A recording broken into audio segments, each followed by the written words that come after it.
apa kabarnya hari ini? Masih baik-baik aja kan?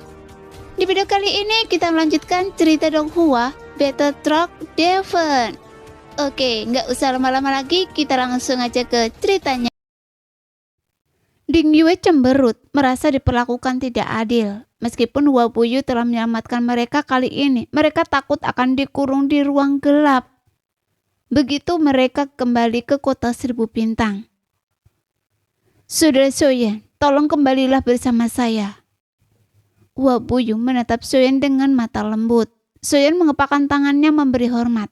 Dia terluka tetapi dia memiliki pil penyembuhan dan lukanya tidak serius. Setelah obatnya berefek, lukanya membaik secara signifikan dan tidak lagi dalam bahaya. Soyen mengangguk. Situasi saat ini sangat menguntungkan bagi mereka. Setelah Long Yi pergi, pemakan kekosongan tetap diam. Sehingga Soyen mulai meragukan kebenaran kata-kata pemakan kekosongan. Mungkin itu hanya mencoba mengulur waktu. Dengan kekuatan mereka saat ini, salah satu dari puluhan anggota keluarga Jin akan sulit mereka hadapi.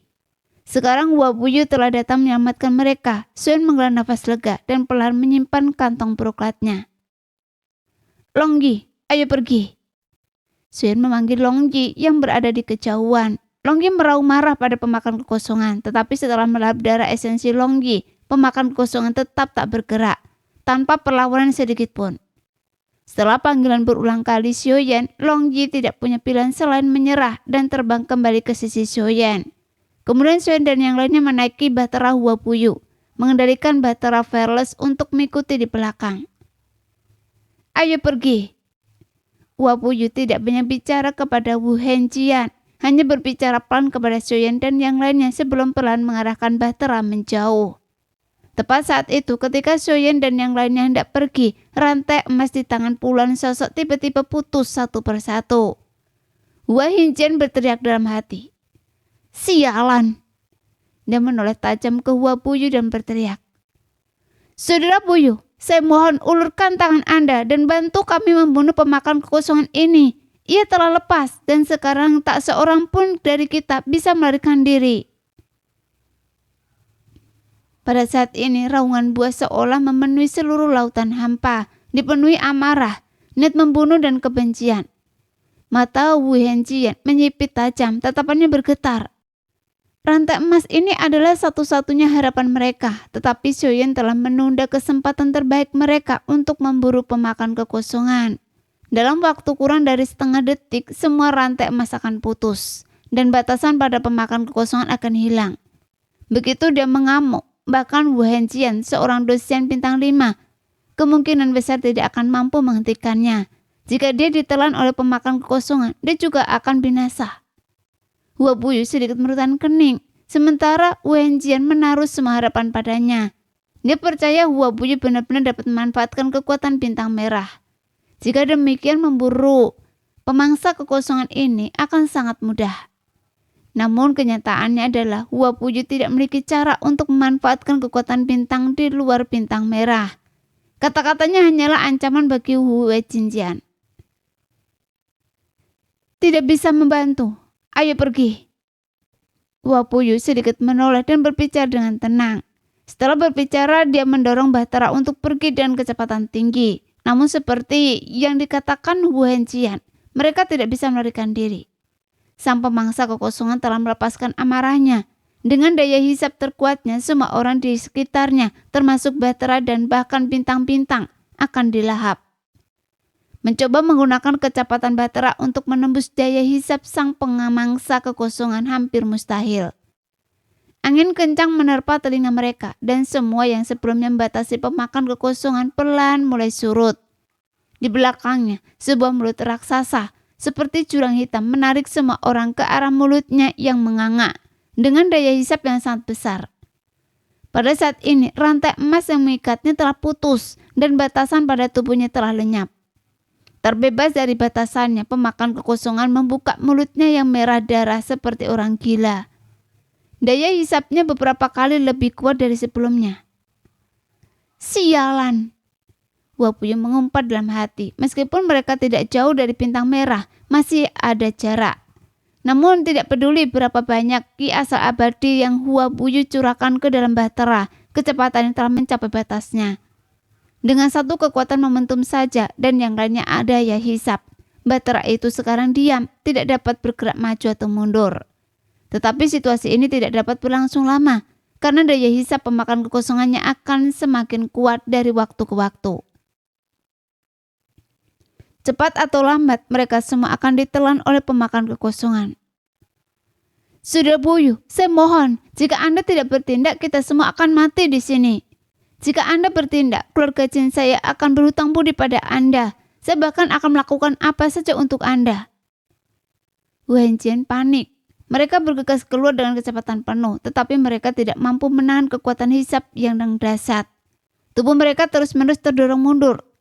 Melihat ke bawah, mereka melihat mulut besar dan gelap yang dipenuhi gigi tajam, menunggu mereka untuk dilahap. Sudah Xiaoyan, bukankah Anda bilang Anda punya cara untuk menghadapi pemangsa kekosongan? Hua Puyu juga cemas dan menoleh ke Xiaoyan. Xiaoyan menatap Longyi dengan senyum asam.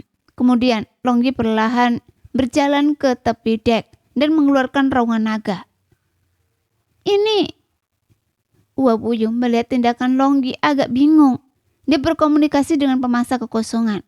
Jika pemangsa kekosongan menepati janjinya, kita akan baik-baik saja. Jelas Xiaoyan. Hua Puyu terkejut. Binatang kekosongan di laut hampa semuanya memiliki cara komunikasi yang unik dan sangat sedikit yang dapat berkomunikasi dengan mereka. Hua Puyu memandang Longyi yang meraung dan curiga. Setelah suara Longyi menghilang, raungan benar-benar terdengar dari kekuatan hisap beberapa saat kemudian.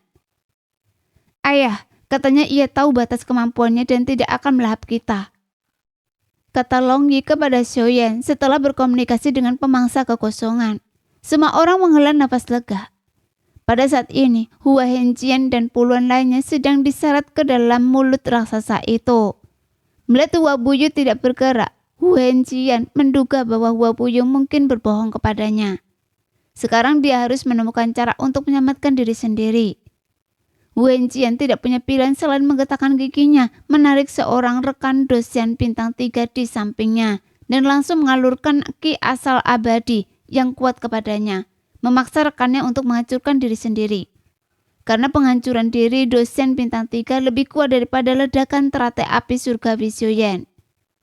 Hua Hengqian ingin menggunakan dampak tersebut untuk membawanya pergi dari area ini. Bahkan jika penghancuran diri akan melukainya, dia tidak rela ditelan oleh pemakan kekosongan ini. Karena Anda tidak mau bergerak, maka Anda bisa menunggu sampai mati, kata Hua Hengqian dingin. Tetapi ketika dia melihat Hua Puyu dan kelompok Xiaoyan di bahtera, wajahnya menjadi pucat pasi. Kecuali Hua Puyu yang tanpa ekspresi, yang lain tampak tenang, dengan senyum tipis yang menunjukkan rasa mengejek yang kuat. Saya benar-benar minta maaf, tapi saya khawatir kali ini hanya kalian berdua yang akan mati. Sayangnya kita kebetulan berhubungan dengan pemangsa kekosongan ini, jadi itu tidak akan membahayakan kita. Xiaoyan terbangun sejenak, wajahnya masih agak pucat, tetapi dia memaksakan senyum dan menatap Wu Hengqian sambil terkekeh. Begitu Xiaoyan berbicara, wajah Wu Hengqian menjadi semakin pucat. Menilai dari ekspresi Hua Puyu, dia tahu mereka tidak bercanda. Jadi Wu Hengqian menggertakkan giginya dan tidak punya pilihan selain memaksa rekannya untuk menghancurkan diri sendiri. Ki asal abadi yang terkandung dalam tubuh dosen bintang 3 melonjak liar, menyebabkan seluruh tubuhnya yang berdiri dari daging dan darah mengembang terus-menerus. Setelah Ki asal abadi kehilangan keseimbangan di dalam tubuhnya, ia meledak dengan suara keras. Ki asal abadi yang ganas berubah menjadi energi yang mengamuk, menyapu laut hampa di sekitarnya. Seperti yang diperkirakan, Wu Hengqian menggunakan kekuatan penghancuran diri untuk secara paksa membebaskan diri dari daya hisap memakan kekosongan dan terlempar jauh oleh dampak penghancuran diri tersebut. Tapi yang lain tidak seberuntung itu. Saat daya hisap pemakan kekosongan semakin kuat, mereka tidak mampu menahannya dan ditelan satu persatu. Setelah puluhan orang ditelan, pemakan kekosongan perlahan menutup mulutnya yang besar, sehingga bahtera Hua Puyu dan bahtera Fearless tidak ditelan olehnya. Yang tentu saja karena pemakan kekosongan sengaja mengendalikan daya hisapnya. Namun Wu Hengqian lolos dengan menggunakan kekuatan penghancuran diri orang lain. Xiaoyan dan Hua Puyu sama-sama mengerutkan kening. Jika Wu Hengqian benar-benar lolos, keluarga Jin pasti tidak akan membiarkannya begitu saja. Saudara Puyo, kita tidak bisa membiarkannya lolos. Soyan menatap Wu Henjian yang masih berusaha sekuat tenaga untuk menstabilkan dirinya dan berkata kepada Hua Puyo di sampingnya. Meskipun Wu Henjian terluka parah, dia masih seorang dosen bintang 5. Hanya jika Wu Puyo bergabung, mereka bisa membunuhnya.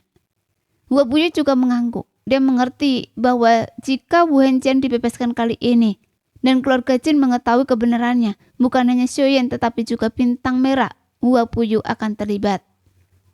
Hua Puyo saat ini dibebani dengan dendam bintang merah dan tidak akan baik baginya untuk menjadi musuh keluarga Jin sekarang. Pada saat ini, daya hisap benih pemakan kekosongan menghilang. Setelah Soyan dan Hua Puyo saling mengangguk, semua orang kecuali Xiaozhan yang terluka parah berangkat lagi, meninggalkan Bahtera dan langsung menuju Wu Henjian. Pada saat ini, Wu Henjian memuntahkan seteguk darah. Setelah terbang jauh, dia akhirnya berhasil menstabilkan diri.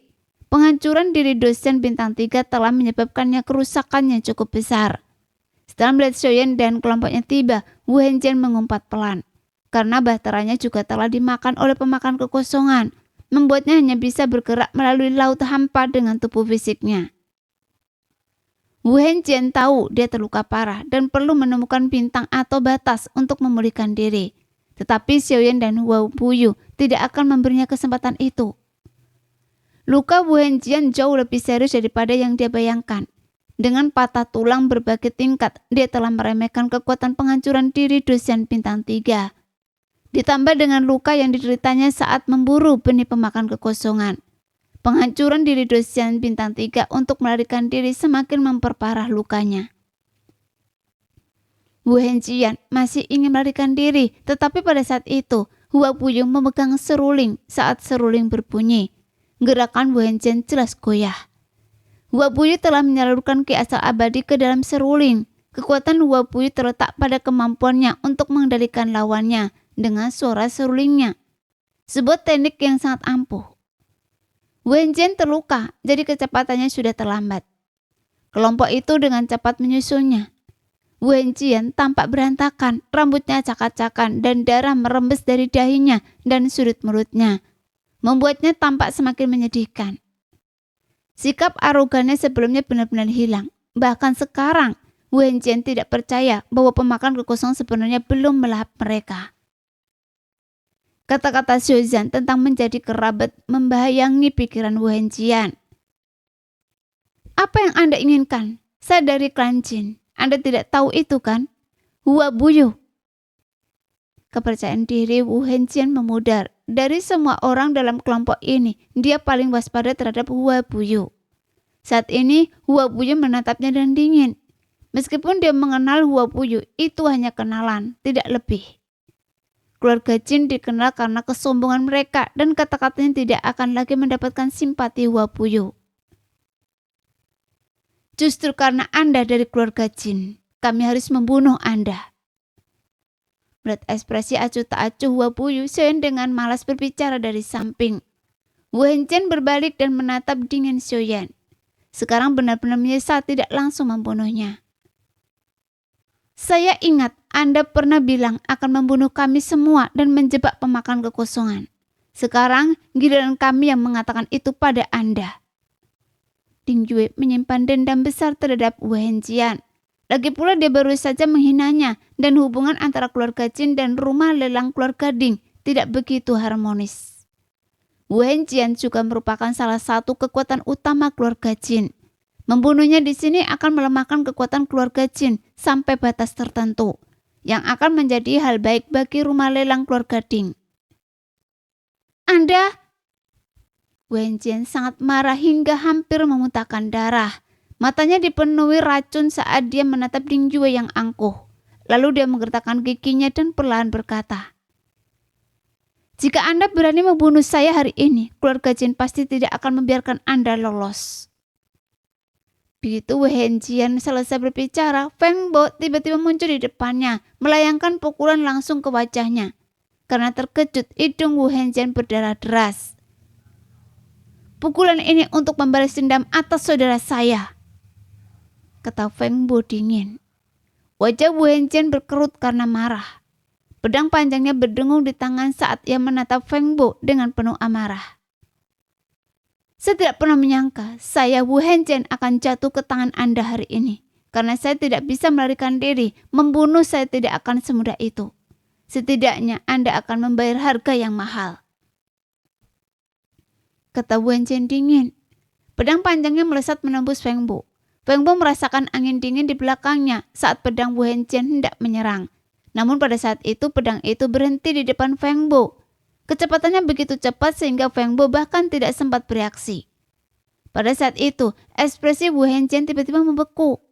Jika dilihat lebih dekat, garis darah dapat terlihat di bawah lehernya. Kelopak bunga berhamburan, kesedihan lenyap 1000 kali. Hua Puyu berbicara lembut. Selai rambut berselip di antara jari-jarinya. Cahaya di mata Wu Henjian dengan cepat memudar. Hua Puyu membunuhnya dalam satu gerakan, tidak memberinya kesempatan sama sekali. Meskipun Wu Henjian adalah dosen bintang 5, bahkan di saat-saat terakhirnya dia masih menjadi ancaman bagi Xiaoyan dan kelompoknya. Tetapi bagi Hua Puyu, membunuhnya saat dia lengah dan terluka parah adalah hal yang mudah. Jadi dia membunuh Wu Henjian tanpa ragu-ragu. Sangat kuat.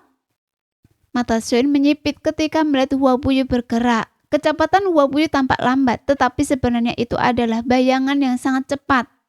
Terlebih lagi, dia membunuh dosen bintang 5 hanya dengan sehelai rambut. Kekuatan Hua Puyu hanya setara dengan dosen bintang 4 dan dia membunuh seseorang dengan level yang lebih tinggi hanya dengan satu gerakan. Luka-lukanya terlalu parah, baik dari segi kecepatan maupun kekuatan. Dia bahkan lebih rendah dari dosen bintang 3. Kalau tidak, saya khawatir saya juga tidak akan mampu menandinginya. Hua Puyu menjelaskan perlahan. Setelah dia selesai berbicara, kepala Wu Henjian terpisah dari tubuhnya.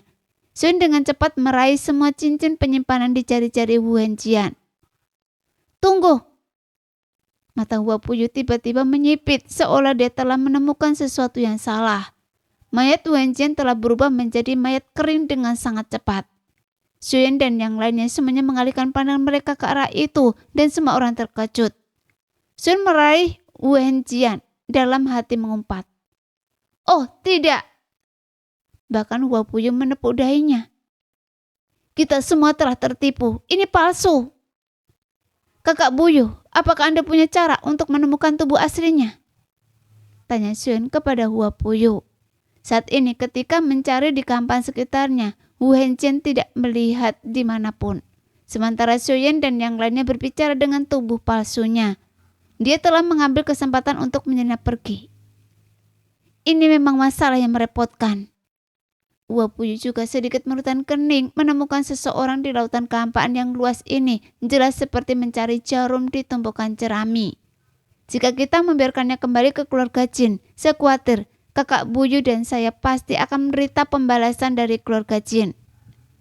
Kata Xuan dengan berat, karena tidak ada petunjuk lagi untuk menemukan saat ini. Sudah Xiaoyan bisa tinggal di bintang merah untuk sementara waktu. Di bintang merah saya, apalagi keluarga Jin. Bahkan jika kedua keluarga Jin datang ke rumah kami, saya akan membuat mereka menderita. Dia juga terluka parah dan tidak memiliki bahtera. Dia pasti akan menemukan alam bintang terkecil untuk memulihkan diri.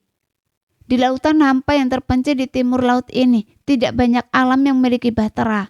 Jadi bahkan jika dia berhasil melarikan diri sekarang, dia tidak dapat melarikan diri dari lautan hampa ini. Hua Puyu menyipitkan matanya dan menganalisis. Saat Xuan berbicara, mereka merasakan suara gemuruh di belakang mereka. Kemudian sederet mata biru gelap muncul di belakang mereka. Sang pemangsa hampa telah muncul di belakang Xiaoyan dan kelompoknya pada suatu saat. Semua orang terkejut karena sang pemangsa hampa begitu besar sehingga gabungan ukuran mereka semua bahkan tidak sebesar satu bola matanya. Semua matanya tertuju pada Longyi. Tatapannya penuh rasa hormat. Seolah-olah ia adalah seorang anak kecil di hadapan Longyi yang mampu lolos dari kesulitan ini berkat status darah esensinya. Oleh karena itu, Longyi adalah dermawannya. Dan ia datang untuk membalas budi. Sesaat kemudian 10 tetes darah esensi biru dengan cepat terbang dan melayang di depan Longgi. Longgi tersenyum tipis, hanya menerima 5 tetes sebelum melambaikan tangannya dan menunjukkan bahwa 5 tetes sudah cukup. Sang pemangsa Void berkedip, seolah berkomunikasi secara telepati dengan Longgi. Setelah beberapa saat, ia menarik kembali 5 tetes dari esensi itu. 10 matanya yang besar dan biru gelap bersinar penuh rasa syukur. Setetes darah esensi Longgi adalah keberuntungan besar baginya, memungkinkan garis keturunannya untuk berkembang lebih jauh dan membuatnya lebih kuat. Saat Longgi berkomunikasi dengan pemakan kekosongan, Hua Puyu dan Ding Yue dipenuhi rasa tak percaya. Ekspresi tekad yang mereka bersiapkan untuk pertarungan sampai mati perlahan memudar. Mereka belum pernah melihat siapapun berkomunikasi dengan makhluk kekosongan sebelumnya. Dan ini adalah pertama kalinya mereka menyaksikan situasi seperti yang dialami Longgi. Ia benar-benar mengenal Anda. Apakah ia kerabat Anda? Hua Puyu tak bisa menahan rasa ingin tahunya. Di antara semua binatang kekosongan, pemakan kekosongan dianggap sebagai salah satu yang paling kuat. Tentu saja ada binatang kekosongan yang bahkan lebih kuat darinya.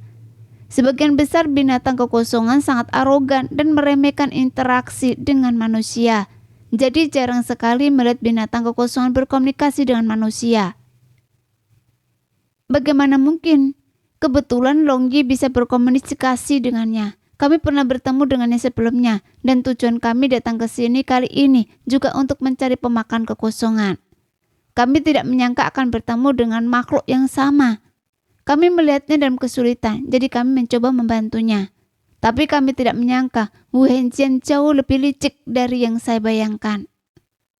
Xuan berkata, Xuan dan kelompoknya memang telah melakukan kesalahan dalam langkah mereka melawan Wu Henjian. Mereka mengira bisa mengintimidasi Wu Henjian dengan identitas Ding Yue.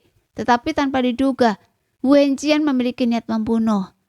Jika Hua Puyu tidak datang tepat waktu, situasinya mungkin akan sangat berbeda sekarang. Setelah jeda yang lama, Longgi berbalik dan menatap Xuan dan berkata, Ayah, katanya dia bisa membimbing kita untuk menemukan istana roh petir. Oh, benarkah? Mata Xuan sedikit menyipit, dan Guandong dengan serta Ding Yue juga terkejut. Berita ini adalah sebuah bom. Bahkan jika keluarga Jin dapat menemukan semua kunci istana roh petir, menemukannya tetap membutuhkan banyak waktu dan usaha. Xuan ingin bahwa ada hadiah tingkat tinggi di kota 1000 bintang untuk menemukan istana roh petir dengan imbalan yang sangat tinggi. Namun Xuan berpikir sejenak bahwa mungkin keluarga Jin telah mengeluarkan hadiah tingkat tinggi ini. Jika Wu Henjian membawa berita itu kembali ke keluarga Jin, maka Xuan dan yang lainnya akan menjadi musuh nomor 1 keluarga Jin. Akan bodoh jika mereka membawa informasi semacam ini ke kota 1000 bintang untuk menyelesaikan misi buronan tingkat tinggi. Bahkan jika kita menemukan istana roh petir, kita tidak bisa masuk tanpa kuncinya. Bukan hanya Xuan, tetapi juga Hua Puyu, Ding Yue, dan sebagian besar orang di kota 1000 bintang sangat tertarik pada istana roh petir. Fakta bahwa itu adalah misi buronan tingkat kota menunjukkan bahwa istana roh petir luar biasa dan nilai serta kekayaan yang terkandung di dalamnya tak terbayangkan. Setelah berbicara, pemakan kekosongan sedikit membuka mulutnya dan seberkas cahaya terbang ke arah Longgi. Longgi menangkap cahaya itu tanpa ragu-ragu, membuka telapak tangannya untuk memperlihatkan sebuah kunci yang persis sama dengan yang dilelang di rumah lelang keluarga Ding di kota 1000 bintang. Ini kunci istana roh petir. Kita sudah punya satu, tapi yang satunya lagi ada di tangan keluarga Jin. Xuan mengelus dagunya, memikirkan sebuah rencana. Jika mereka bisa menghasilkan banyak uang di istana roh petir, biaya perjalanan mereka untuk berpartisipasi dalam kompetisi final tidak akan lagi menjadi masalah. Xuan saat ini kekurangan sumber daya, jadi dia tentu saja tidak ingin melepaskan sumber daya seperti itu. Karena Wu Henjian sudah melarikan diri, mengapa kita tidak membalikkan keadaan dan memancing keluarga Jin keluar? Menggunakan ini sebagai taktik pengalihan. Xuan berpikir sejenak dan berkata perlahan. Ding Yue menggelengkan kepalanya dan menjawab. Keluarga jin cukup kuat di kota 1000 bintang. Dengan kekuatan kita, memancing mereka keluar hanya akan mendatangkan masalah bagi kita sendiri. Itu benar-benar bukan ide yang bagus. Bagaimana jika kita membocorkan berita ini kepada keluarga jin, musuh bebuyutan mereka? Keluarga jin telah menindas dan mengintimidasi orang selama bertahun-tahun, dan mereka mungkin telah menyinggung cukup banyak orang. Lanjut Xiuyan. Setelah dia selesai berbicara, mata Ding Yue melirik ke sekeliling, lalu tiba-tiba berhenti pada menatap Xiuyan yang mengenakan senyum polos. Wajah Anda benar-benar licik, kata Ding Yue tiba-tiba. Melihat senyum munafik Xiuyan mengangkat bahu, tidak dapat menyangkanya, lalu bertanya kepada Ding Yue. Apakah kakak Ding tahu kekuatan mana yang memiliki hubungan paling tegang dengan keluarga jin di kota 1000 bintang? Yang paling menegangkan keluarga jin selalu sangat dermawan dan kecerdasan bisnis mereka sangat hebat di kota 1000 bintang. Namun mereka yang berbisnis sejauh itu tidak pernah bersih. Dan karena itu mereka telah membuat banyak musuh. Jika kita benar-benar harus berbicara tentang kekuatan yang dapat menyaingi keluarga jin, itu hanya pavilion bela diri agung dan keluarga Bei. Kedua kekuatan ini tidak pernah bersahabat dengan keluarga jin, dan mereka secara terbuka maupun diam-diam telah menyebabkan banyak masalah. Mata Ding Yue menunjukkan ekspresi berpikir. Dia memiliki pemahaman yang cukup jelas tentang kekuatan-kekuatan utama di kota 1000 bintang. Berita ini tidak boleh diketahui oleh kekuatan keempat. Kita harus pertahankan hubungan segitiga. Jadi kita harus memilih banyak satu antara pavilion bela diri agung dan keluarga Bei. Lanjut Xiuyan. Masalah ini harus direncanakan dengan cermat. Jika tidak akan ada harapan untuk pemusnahan. Pavilion bela diri agung, keluarga Bei, dan keluarga jin sama-sama kuat. Namun pavilion bela diri agung jujur dan adil, serta memiliki hubungan baik dengan rumah lelang keluarga Ding saya. Keluarga Bei mirip dengan keluarga jin karena mereka akan melakukan apa saja untuk mencapai tujuan mereka. Kedua kekuatan ini terampil dalam merencanakan intrik. Jika kita bisa membuat keluarga Bei dan keluarga jin bertarung memperebutkan istana roh petir bersama-sama, kedua kekuatan ini pasti akan bertarung habis-habisan, dan kemudian kita akan memiliki kesempatan untuk memanfaatkan mereka. Ding Yue berpikir sejenak sebelum pelan menjawab. Setelah dia selesai berbicara, semua orang menatap Ding Yue dengan tatapan aneh. Mereka tidak bisa tidak mengagumi gadis ini. Terkadang dia bertingkah gila, terkadang dia bertingkah imut, tetapi di balik pribadiannya yang tampak riang, dia memiliki pikiran yang sangat teliti. Dilihat dari penampilan Anda tidak jauh lebih munafik daripada saya. Xiuyan menggoda Ding Yue. Melihat tingkah lakunya yang licik, Ding Yue segera batuk 2 kali, agak malu. Namun, ini memang rencana yang bagus. Baiklah, mari kita sepakati ini. Pertama, kita perlu mencari cara untuk membocorkan informasi tanpa meninggalkan jejak, kata Xiuyan kepada Ding Yue. Karena hanya Ding Yue yang mengetahui hubungan antara kekuatan di kota 1000 bintang. Karena Ding Yue telah menganalisisnya, keluarga Bei adalah pilihan terbaik. Tatapan Xiuyan kemudian beralih ke pemakan kekosongan, dan dia melanjutkan. Namun, sebelum kedua kekuatan itu mendapatkan kunci istana roh petir, kita perlu pergi ke istana roh petir terlebih dahulu, melakukan persiapan sebelumnya, dan mengatur semuanya dengan teliti agar kita siap menghadapi kemungkinan apapun.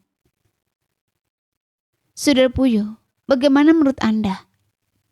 Xiuyan menoleh ke Hua Puyo. Jika Hua Puyo bergabung dengan mereka, segalanya akan jauh lebih mudah.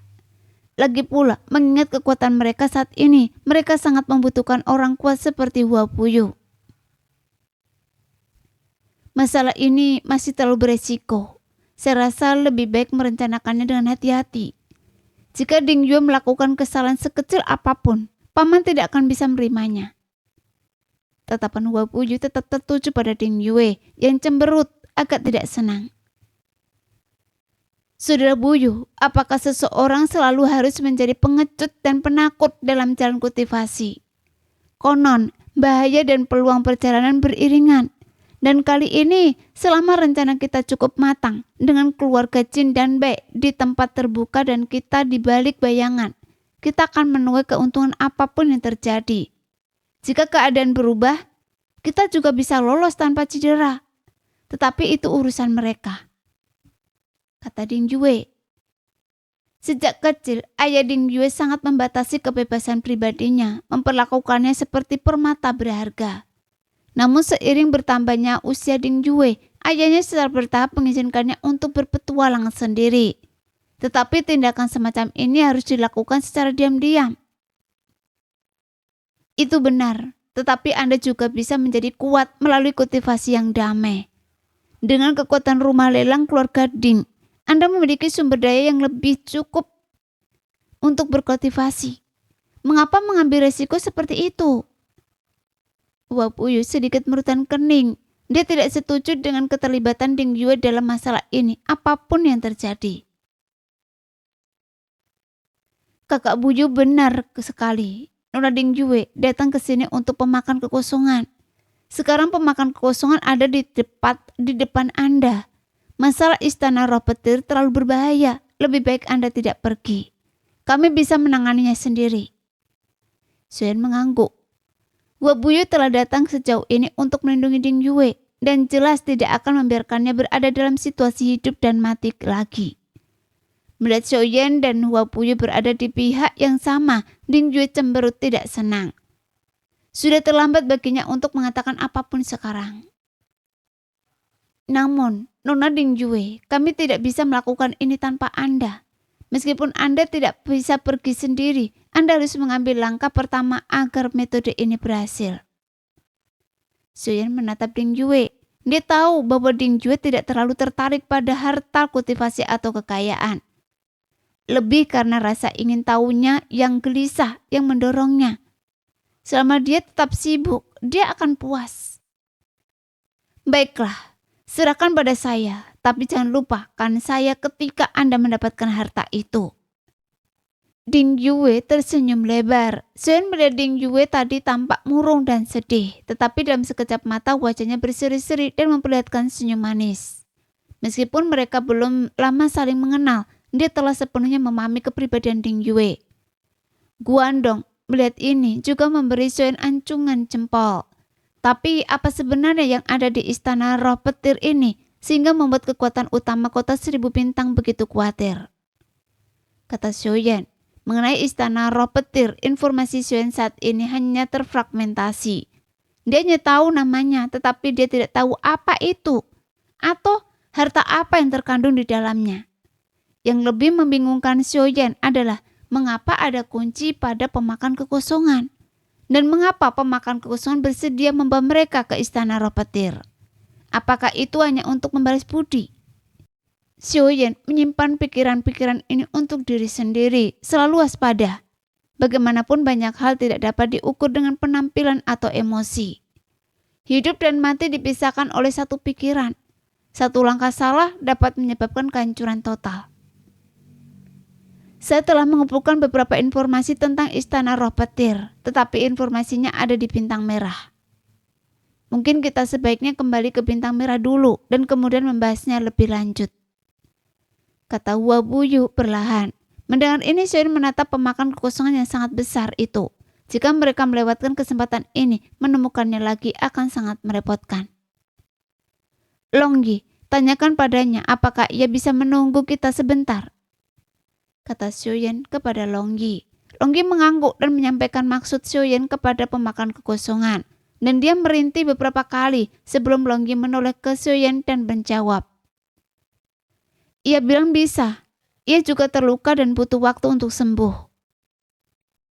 Nah, sekian dulu cerita hari ini. Kita lanjut lain hari ya guys ya. Bye-bye.